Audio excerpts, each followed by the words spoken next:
ఆడపిల్లని చెత్తబుట్టలో పడేశారు తల్లిదండ్రులు. ఆ క్షణం వాళ్ళకి భారం ఆ పసికందు. కానీ అదే పసి ప్రాణం మరో కుటుంబానికి వరంగా మారింది. తానొకటి తలిస్తే దైవం ఒకటి తలిచినట్లు తల్లిదండ్రులు కని చెత్తబుట్టలో పడేస్తే ఓ అనాథ శరణాలయం పెంచింది. ఓ ఆస్ట్రేలియన్ కుటుంబం ఆమెను దత్తత తీసుకుంది. అక్కడే పెరిగి పెద్దదే క్రికెట్ లో రాణిస్తూ ఏకంగా ఆస్ట్రేలియన్ మహిళా క్రికెట్ జట్టుకు కెప్టెన్ గా ఎంపికైంది.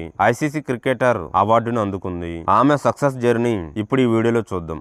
ఈ వీడియోను చూసే ముందు చిన్న రిక్వెస్ట్ అండి, వీడియోను లైక్ చేసి మీ సపోర్ట్ ని తెలియజేయండి. మొదటిసారి మన ఛానల్ ని చూస్తున్నట్లయితే సబ్స్క్రైబ్ చేసుకుని పక్కనే ఉన్న బెల్ ఐకాన్ ని ఆన్ చేసుకోండి. ఆస్ట్రేలియా మహిళా జట్టు మాజీ కెప్టెన్ లేసా స్థలేకరను మహారాష్ట్ర పూణేలోని శ్రీ వాస్తవ అనాథ శరణాలయం వద్ద ఉన్న చెత్త కుండీలో దొరికింది. అనాథ శరణాలయంలోనే ఆమె పెరిగింది. ఆమెకు శరణాలయం సిబ్బంది లైలా అనే పేరు పెట్టారు. ఆ తర్వాత కొద్ది కాలానికి ఆస్ట్రేలియా నుంచి హరెన్ స్యూ అనే భార్యాభర్తలు పూణేలోని ఈ అనాథ శరణాలయానికి వచ్చారు.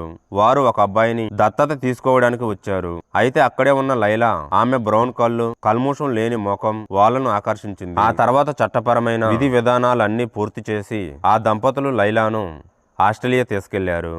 ఆస్ట్రేలియా వెళ్లిన తర్వాత లైలా పేరును లేసా అని మార్చారు తల్లిదండ్రులు. ఆ తర్వాత కొన్ని రోజులు ఆ కుటుంబం అమెరికాలో గడిపి ఆ తర్వాత ఆస్ట్రేలియాలోని సిడ్నీలో స్థిరపడింది. లేసా తన తండ్రి హారెన్ వద్ద క్రికెట్ నేర్చుకుంది. పార్కులో అబ్బాయిలతోనూ రోజు క్రికెట్ ఆడుతూ ఉండేది. ఆమెలోని ప్రతిభను గుర్తించిన తండ్రి హారెన్ లేసాను ప్రోత్సహించాడు. దీంతో లేసా క్రికెట్ పై పూర్తిగా దృష్టి సారించింది. 1997లో లేసా తన మొదటి మ్యాచ్ సౌత్ వేల్స్ 2001 జట్టు తరపున ఆడింది. ఆ తర్వాత 2003లో ఆస్ట్రేలియా తరపున మొదటి టెస్ట్ మ్యాచ్ ఆడింది. 2005లో ఫస్ట్ టీ20 ఆడింది. మొత్తం 8 టెస్ట్ మ్యాచ్ల్లో 416 పరుగులు చేసింది. 125 వన్డేలు ఆడి 23 వికెట్లు పడగొట్టింది. 54 టీ20ల్లో 146 వికెట్లు రాబట్టింది. అదే టీ20ల్లో 769 పరుగులు, 60 వికెట్లు తీసి రికార్డు నెలకొల్పింది.